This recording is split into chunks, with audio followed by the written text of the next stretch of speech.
Olá pessoal, agora vamos para a segunda parte, né, que a gente falou sobre os fungos, agora nós vamos falar sobre as micoses, tá bom? As micoses, então, como a gente estava falando nas aulas anteriores de bactéria, então as bactérias podem ser aí de flora normal, né, e também bactérias de forma patológica, desenvolver doenças, os fungos também é a mesma coisa, tá bom? Então os fungos também podem ter essas características de ter ser utilizadas para o consumo, né, de você utilizar no consumo, ou usar para levedura de cerveja, para desenvolver medicamentos, no caso a penicilina, mas também tem fungos que podem desenvolver doenças, né? E aí no caso os maiores causadores aí dos micoses são, né, através de fungos. Essas micoses elas podem ser divididas em micoses superficiais, também tem micoses cutâneas, subcutâneas ou até micoses sistêmicas ou profundas, tá bom? As micoses superficiais geralmente são fungos saprofitários, né? E tem uma relação aí com o hospedeiro entre o saprofitismo e o parasitismo e pode provocar alterações principalmente de forma estética, né? Então aí no caso entra muito aquelas micoses que a gente fala que estão presentes nas partes mais superficiais, né? As partes superficiais queratinizadas ou semi-queratinizadas da pele, pode também encontrar nos pelos, nas unhas, mas esse tipo de micose superficial, ela não lesa o tecido subcutâneo, tá bom? Não lesa o osso, nem articulação, nem órgãos internos, somente mesmo a pele.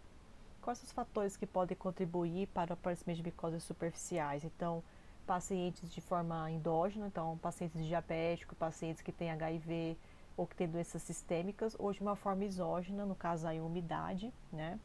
Então, muito comum, por exemplo, você vai na praia, utiliza o mesmo biquíni, a mesma sunga, vai no mar, volta para a praia, vai para o mar, volta para a praia, você fica úmido, pode desenvolver micoses superficiais, má higiene e também alguns tipos de distrofias. As micoses superficiais elas podem ser classificadas em dermatofitoses, porque elas utilizam a queratina como fonte de sobrevivência, ou as ceratofitoses, que são fungos sem atividade queratolítica. Então, ela vive só na pele ou ao redor dos pelos e utiliza esses restos epiteliais, resto de pele que vai descamando, né? Ou por uso de excreção, por exemplo, o próprio suor, tá bom? Tipos de dermatofitoses. As dermatofitoses têm vários tipos de fungos, então a gente tem a tinha do couro cabeludo, tinha dos pés, tinha das mãos, tinha inguinal, da barba, do corpo e das unhas. E eu até coloquei aqui para vocês um exemplo, a tinha dos pés. Então isso acontece muito em pacientes diabéticos, fala que pé diabético, além de não ter vascularização, né, tem edema, fica inchado, ele também desenvolve essa tinha dos pés, esse tipo de micose, que aí, no caso, como é superficial, tá vendo? Por isso que é necessário esses testes de micologia para ver se realmente é o fungo, fazer um raspado aqui dessa lesão. Então, você pega um bisturi, por exemplo, ou algum tipo de lâmina que você faz um raspado aqui dessa micose, coloca numa lâmina e faz testes micológicos para poder testar que tipo de fungo que esse paciente tem, tá bom? E por ser no pé, né, é muito clássico ter esse tipo de espécie, que é a Tinea apedis, que é muito comum encontrar nesse tipo aqui na parte inferior, no caso dos pés, e pacientes diabetes. Então, toma um antimicótico, geralmente de forma oral ou de forma de pomada, passa, dependendo da lesão, às vezes pode ser um bom tempo prolongado ou até questão de dias, né? E aí desaparece. Mas se é um paciente que já é diabético, imunodeprimido, a tendência é desenvolver novamente, tá bom? Tem os serafitoses, que tem esses tipos de classificações, né, de espécies. Então, tem a pitiríase versicolor, tem a tinea negra, piedras negras e branca. Essa pitiríase versicolor, né, esse tipo de fungo, pode desenvolver infecção crônica na camada da córnea, comete também aqui na pele, prevalente também em climas tropicais, na maioria das vezes é assintomática e fica com essas manchas brancas. Às vezes é bem comum você desenvolver esse tipo de micose quando você entra em piscinas, né? E você desenvolver esse tipo de micose. Mas também elas podem ser desenvolvidas em pacientes que têm diminuição do turnover de células escamosas, então ele tem dificuldade de esfoliar, né, as células epiteliais, predisposição genética, O estado nutricional também do paciente pode influenciar infecções crônicas, sudorese excessiva, lubrificantes na pele, temperatura elevada, pode aí ocasionar a desenvolver esse tipo de micose, que no caso aqui, fatores responsáveis pelo rompimento do desequilíbrio Marcélia-Furfur, tá? E também outro tipo aí de espécie de fungo, né? Que desenvolve esses tipos de alteração. Nós também temos as micoses profundas. As micoses profundas, elas podem ser de forma sistêmica ou não, tá bom? E tem muitas características comuns. Tem distribuição geográfica limitada, então é comum você encontrar em regiões mais tropicais e subtropicais e períodos de maior umidade atmosférica. E aí coloquei um exemplo para vocês aqui com micose profunda, um deles que é a esporotricose. A esporotricose é um tipo de doença aguda subcrônica que você encontra esse tipo aqui de fungo, tá vendo? Sporotrifes schenck. Geralmente, por isso que é Schenck, porque foi esse cientista, né, Schenck, e também o Lutz Splendori, que analisou esse tipo de fungo, e eles são muito encontrados na natureza, se encontra nos vegetais, nos espinhos, insetos mortos e também nos gatos, tá bom? Então, além de você encontrar essas perotricoses em gatos, você também encontra em jardineiros, floristas, horticultores, tratadores de animais, também desenvolve esse tipo de doença, tá bom? Pode surgir em período variável de 3 dias a 12 semanas após a locação do agente, através de arranhaduras, mordidas, secreção de fezes. Então, você tem que ter uma porta de entrada para esse fungo entrar e conseguir manifestar e desenvolver a esporotricose. Pode também, essa esporotricose, além de atingir a pele, também de forma subcutânea, também na parte linfática. Em alguns casos pode atingir até o osso, por isso que fala que é profundo, porque ele atinge mais de uma superfície, né? E de mais órgãos e raramente pulmões, então ele também pode ser de forma sistêmica, migrar, tá bom? E pode aparecer de formas cutâneas e extracutâneas, tá bom? O que é formas cutâneas e extracutâneas? A esporotricose pode aparecer de forma cutânea, a gente fala que ela é fixa, disseminada ou múltipla, ou linfocutânea. De forma de mucosas, encontrar nos olhos ou no nariz, e extracutâneas, a gente fala que encontra na parte do pulmão, osso e até nas meninges, encontrava até a presença desse fungo nos líquors, tá bom? Também temos as micoses de formas cutâneas, tá bom? A gente fala que chama de forma cutânea linfática, ela é mais comum, 75 a 90% dos casos. Geralmente ocorre esse tipo de forma cutânea em extremidades superiores, encontra muito nas mãos e nos braços. E esse tipo de forma cutânea, diferente da superficial, que né, é só uma camada profunda que dissemina em várias camadas, a cutânea, ela pode gerar ali nódulos, tá bom? Geralmente acompanhada por uma linfadite regional, tá vendo? Pode ulcerar e evolui sem grande componente doloroso. Geralmente o paciente não sente dor, mas ele pode formar esse tipo desses nódulos, tá vendo? Ó, que nem tá mostrando o paciente aqui de forma cutânea, forma esses nódulos, não tem dor, mas pode geralmente desenvolver vários, tá vendo? No braço e também nas mãos, tá bom? E geralmente esses são aqueles tipos de fungos que a gente chama de dermatófitos, eles vivem à custa da queratina da pele, que estão aqui presentes, tá bom? Também de pelo, de unha, por espécies do gênero Cândida. O gênero Cândida, né, Cândida albicans, né, esses tipos de fungos são aí de espécie, a maioria deles de forma de micose cutânea, tá bom? Aqui mostrando outro caso também de um paciente, tá vendo? Isso aqui até ficou bem grande, né, a lesão. Tá? Por isso tem que raspar essa lesão aqui para poder fazer testes micológicos para poder testar que tipo de micose que é, tá bom? E também ação medicamentosa, com pomada ou ação oral, tá bom? Aqui mostrando outro caso também, tá vendo? Pode formar essas bolhas. Então, isso sempre de forma cutânea forma as bolhas. Aqui em outra paciente também, os idosos também desenvolvem também bastante essas micoses cutâneas, tá vendo? Ao redor dos olhos, tá vendo? Você acha que é ferida, mas é micose. Também formas cutâneas localizadas, que é a segunda forma clínica mais comum, encontra muito em crianças, 20% dos casos. Até indivíduos de boa resposta imunológica também pode apresentar, se ele tiver o contato com fungo, ele também pode apresentar esse tipo de forma cutânea localizada. Não é somente criança ou paciente que tem diabetes, paciente que é HIV positivo que está propenso ali a doenças oportunas. Pacientes também com boa resposta imunológica, saudável, pode desenvolver também esse tipo de micose, tá bom?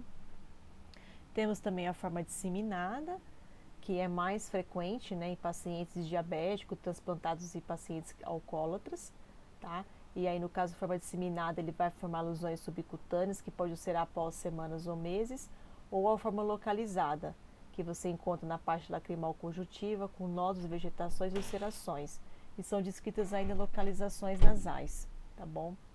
Também temos as formas extracutâneas, que correspondem a menos de 5% dos casos, sintomas relacionados com o órgão comprometido e por vezes associação com forma cutânea disseminada.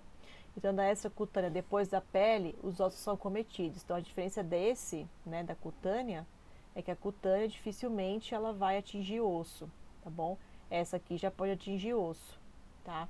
Atinge ossos, principalmente tíbia, ossos da mão, rádio e una, e também pode até de forma pulmonar apresentar doença cavitária, desenvolver, e importante diferenciar com tuberculose e sarcoidose, quer dizer, o paciente entra no hospital e pede um raio-x e acha que o paciente está com tuberculose, está com muita tosse. Na verdade, o que ele tem é uma micose pulmonar de forma extracutânea, tá bom? Então, de fato, esse pode atingir, por isso que é extracutâneo. Então, além da pele formar úlcera, ele também atinge mais um outro tipo de tecido ou órgão. Aqui mostrando, tá vendo, ó? Um paciente que tem micose. Aí você vê que, olha o que acontece com a mão do paciente, fica inchada, forma essas úlceras e atinge o osso. Tá vendo? Olha como tá aqui a radiografia desse paciente, tá bom? E aí, no caso, esses pacientes aqui, eles ficam com os ossos mais acometidos e pode ter fraturas espontâneas. Ele fala que o paciente tem fratura porque quebrou, porque bateu ou porque tem osteoporose, na verdade é fungo, tá? Porque ele atinge todo o osso e aí pode até fraturar. E em casos tem que até amputar também, tá bom? Aqui mostrando só com relação à parte mais do diagnóstico, tá? Para mostrar para vocês, coloquei um exemplo aqui com relação à esporotricose. Então, vamos imaginar que um paciente está com uma suspeita de esporotricose, tá? E aí, como que faz? Tem que fazer exame direto, então, geralmente o médico vai visualizar, né, a micose, coleta, né, faz uma coleta, um raspado, né, e dessa lesão, e faz uma cultura, tá bom? Desse fungo. E o método mais utilizado é a cultura, tá vendo? Positividade em até 3 a 5 dias. Então, você faz esse raspado, faz o cultivo também em água, como se fosse um meio de cultura bem parecido com bactéria, tá? E espera essas colônias crescerem. Aí, conforme a colônia crescer, você consegue, pela morfologia, distinguir que tipo de fungo que é, tá bom? Faz também microscopia de cultura também para avaliar se tem hifa, se é septado, se tem forma meliceriana, por exemplo. Aqui mostrando, tá vendo, ó? Então, o coletor, vamos supor que pegou lá um raspado do pé daquela paciente lá que era diabética, né?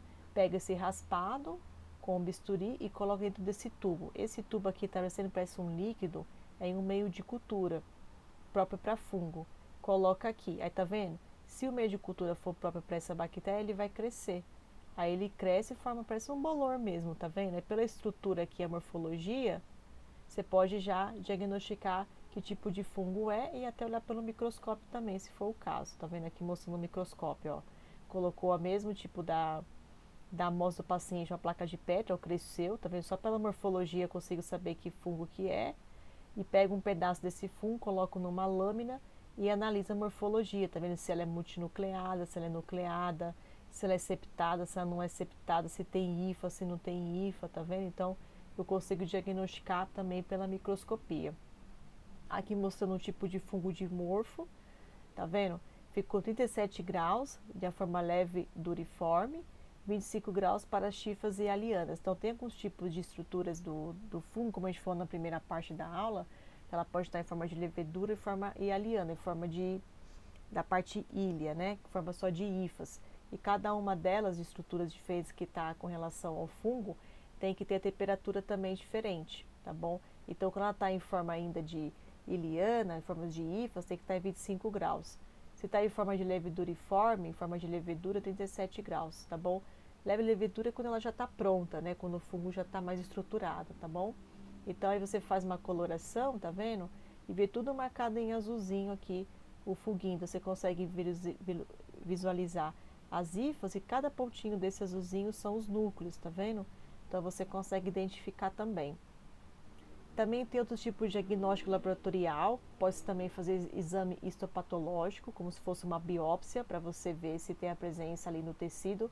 Aí no caso, quando é histopatológico, é realmente de fato quando atinge órgão, né? Porque se atingir o órgão, aí não tem como fazer um raspado assim, né? Superficial.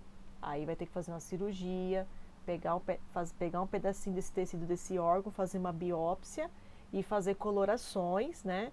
Nesse tecido órgão para ver se tem a presença aí do fungo, tá bom? E da mesma maneira, tudo por microscopia. Tem alguns tipos também de provas sorológicas que também podem ser utilizadas, por exemplo, se tem um fungo, a gente produz anticorpo contra aquele fungo. Então, se eu tenho aquele anticorpo presente na corrente sanguínea, pode também diagnosticar se eu tive contato com o fungo ou não, tá bom? Aqui mostrando para vocês mais a parte do tratamento, formas cutâneas e cutânea linfática, então utiliza muito o itraconazol, o fluconazol, que são tipos de medicamentos utilizados, tá vendo? Às vezes tem situações que meses tem que tomar, tá? Para poder tratar. Então vai depender muito da como que é a forma da micose. Se ela é superficial, até que é mais rápido, né? Às vezes uma semana, 15 dias. Agora, quando é de forma cutânea, que geralmente ela invade mais, aí o tempo pode ser mais prolongado, tá bom? Aqui mostrando mais formas extracutâneas disseminadas associadas ao HIV. Então, quando o paciente é HIV positivo, tem que ter um cuidado muito maior, né? Porque ele sempre vai e volta esse fungo, né? Trata, mas volta de novo. Então, tem que ter uma atenção maior também com relação a esse paciente. Tratamento em crianças, tá bom? Coloquei para vocês só para vocês saberem quais são os medicamentos que são utilizados, tá? Mas não vou exigir isso de vocês. Gestantes não devem ser tratados, então tem algum tipo de medicamento que a gestante não pode tomar por causa do efeito colateral, pode causar também má formação na criança, tem que ter cuidado se tiver gestante que tem esse tipo de medicamento que não é ideal tomar, principalmente o itraconazol, tá bom? Medidas profiláticas, então, o ideal, né, se você tem uma suspeita aí com relação ao fungo, de uma pessoa em casa, tem uma pessoa na minha casa que eu acho que está com micose, né? Então tenta não ter contato com utilizar o mesmo utensílio, se vai manipular, né, fazer um raspado, você que é operador da saúde, tem que utilizar luvas também. Então vocês que são fisioterapeutas, né, vai ter o contato aí com o paciente, vai fazer um exercício no paciente, ver que tem presença dessas micoses superficial, você já bate o olho, né? Ou até essas formas mais cutâneas que tem forma de úlcera, então usa luvas, não tenha contato, porque você pode ter o contato e também desenvolver a micose, tá bom? Trata os animais doentes, cremar, então esses gatos que têm esporotricose, o ideal é cremar. Então se o gato já foi diagnosticado com esporotricose e aí tratou, não tratou, esse gato morreu, fez o óbito, viu que tem esporotricose, o ideal é cremar esses gatos para você não manifestar, porque lembra, esses fungos têm esporos de reprodução, então eles liberam na parte aérea para o ar e pode manifestar em outros gases, pode manifestar na gente também. Desinfectar o ambiente com hipoclorito de sódio. Hipoclorito é um bom saneante que pode ser utilizado para eliminar esses fungos. E orientar também proprietários que têm esses animais doentes com esporotricose, tá? Aqui mostrando outra doença também, que é a cromicose, que é uma infecção crônica da pele subcutânea, que acontece por implantação transcutânea de material fúngico da família Dematiceae, que são produtores de pigmento escuro. É muito comum encontrar cromicose em indivíduos que trabalham no meio rural, encontra muito em homens de 20 a 50 anos e também profissionais que trabalham com frutas, né, com vegetais, com parte de floricultura. E também em regiões úmidas. Então você vê que muitos desses fungos acontecem muito em regiões tropicais, então aqui na América do Sul, por exemplo, tá bom? Aqui mostrando mais da etiologia, várias espécies envolvidas principalmente, né? Outros tipos de agentes que podem também desenvolver cromicose, também tem outros tipos aí de fungos que pode desenvolver. Ela tem presença de melanina, então tem maior resistência, então esses tipos de fungos são mais resistentes porque eles produzem muita melanina, então às vezes você toma um antimicótico que não faz nenhum efeito, tá bom? Diagnóstico clínico da cromicose também, ele tem lesões papulosas, formam-se várias lesões, de 1 a 2 meses após a inoculação começa a formar esses nódulos, essas placas, e ocorre muito em membros inferiores, superiores, tronco, face, tá? E a característica muito importante da cromicose é que são pontos negros nas lesões, parece um aspecto de pimenta do reino, tá vendo?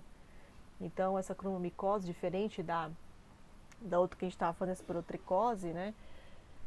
Você vê que a ulceração ela é muito maior e ela tem os pontinhos, parecendo os pontinhos pretos no meio dessas úlceras, tá vendo? E ocorre muito também nas regiões das pernas, dos pés, tá bom?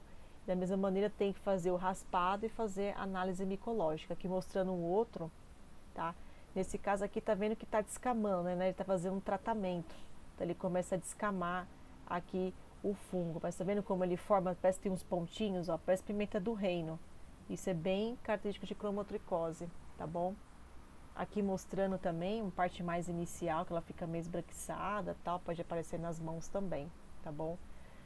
Diagnóstico laboratorial, sempre exame micológico direto, então faz o raspado. Pode-se utilizar alguns tipos de corantes para você corar o funguinho e conseguir analisar melhor as estruturas. Então, tá vendo? Você consegue analisar bem o septo, né? Consegue analisar bem aqui o núcleo, tá bom? Você consegue ver isso tudo pela parte microscópica. Você faz coloração com hidróxido de potássio a 10%, tá? Aqui mostrando também a coloração, ó, com o funguinho que foi presente, dá positivo para cromotricose. Então, você pode utilizar tipos de cultura, em meio de cultura esses fungos, ou até fazer, no caso, histopatologia, fazer biópsia também. O tratamento também, itraconazol é muito utilizado para o tratamento. Nas formas leves, de 12 meses, mais grave, às vezes 30 meses tomando itraconazol, tá vendo? Então, realmente é um tratamento bem intenso, diferente do antibiótico, né, que a gente estava falando 7 dias, às vezes 12, né? O antifúngico sempre acaba sendo mais, que eles são bem resistentes mesmo, tá bom? Critério de cura, tem que se fazer novamente uma nova biópsia ou uma nova análise de cultura micológica, fazer o raspado para ver se diminuiu aí a quantidade de fungo, tá bom? E é isso, pessoal.